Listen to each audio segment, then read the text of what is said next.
Talamak ngayong holiday season ng mga online scam kung saan sinasamantala ng mga manloloko ang mga alok na too good to be true.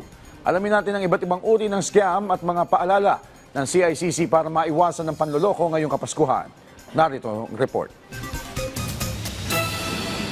Ngayong holiday season, it's time to give and to receive para sa ating lahat. Pero ang panahon na ito, abay sinusulit din ng iba para makapanloko, para hindi mauwi sa bato ang napamaskuhan o di kaya'y umuwing luhaan mula sa inaasahang bakasyon ngayong holiday season.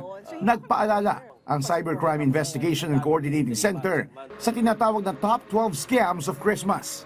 Kabilang na dyan siyempre ang online shopping scam, fake delivery scam, investment scam, impersonation scam, loan scam, at kahit na charity scam.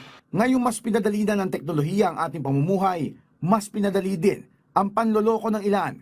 Paalala ng CICC, huwag magpapabudol sa mga too good to be true na unang-unang red flag na dapat bantayan. Ugaliin din anya maging alerto at mapagmatsyag sa mga link na kiniklik online. Ang nakikita natin trend kasi ngayon na Asikweng, nag-a-advertise na sila do sa social media platforms. In fact, hindi ka actively naghahanap, pero dahil AI yung phone mo, may AI yung phone natin na, halimbawa, nabulungan lang na, nag-uusap tayo, nasagap ng phone mo, siya na mismo magsasabi, oh, ito, deal to, ito yung mga hinahanap mo. So, yun yung nakikita natin trend na nag-a-advertise sila at dadaling ka sa outside link. Ang paalala natin sa mga kababayan natin, don't transact off platform. Ibig sabihin, doon lang kayo sa platform na yun mag-transact. Mag-transact kayo doon sa mga apps na trusted natin na marketing and shopping apps. Kasi may additional layer protection yan, binivet yan. Paliwanag ng CICC, mahalagang sa trusted platforms lang nakikipag-transact upang magkaroon ng proteksyon tulad na naman ng mga mekanismo nito pagdating sa returns. Ayon naman sa grupong Scam Watch Pilipinas, huwag basta-basta magbibigay ng personal na impormasyon. Dapat po, sundin po natin yung contra-scam attitude. 4 lang po to. Yung unang-una, magdamot, huwag po tayo mag-share ng mga personal information, hindi ba? Yung pangalawa, magduda. Kapag let's say too good to be true na, mang snub, pag hindi po natin kakilala, wag na po natin siyang engage. Kabilang din sa mga binabantayan ng mga otoridad ay ang mga panloloko pagdating sa delivery na hindi lamang ang mga customer ang napeperwisyo, kundi maging ang mga rider.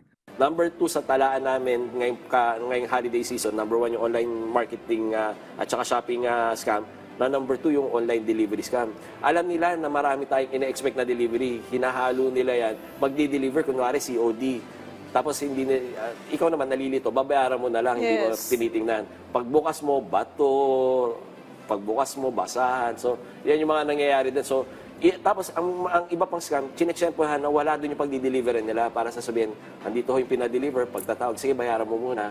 Hindi mo nang pala pinadeliver yun. So, ito yung mga kailangang tandaan at saka iwasan at saka maging mapagmatsyag yung ating mga kababayan. Panawagan naman ng CICC sa publiko, agad na i-report sa kanila ang mga makikitang panloloko online, mapa-buyer ka man o seller, para matigil na ang pambibiktima ng mga ito.